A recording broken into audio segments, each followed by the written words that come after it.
Yeah, so you left Rackspace and you went to Cloudflare, which I think it's a fascinating company because I remember hearing about it. Well, even before it started, I remember going to Standards Body meeting in New Hampshire in 2005, and they had invited, the keynote speaker was the CEO and the creator of Akamai, and he gave a really just brilliant keynote talk about Akamai's network and how CDNs work and how they protect, denial of service attacks and all this stuff.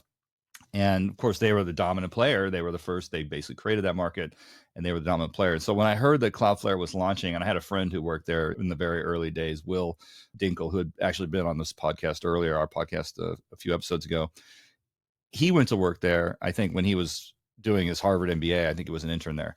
And I just remember thinking, what a stupid business to start, because what you're going to attack Akamai, this giant leader who's built this thing and already figured it out. And what are you going to do that's better than what they did? And man, was I wrong.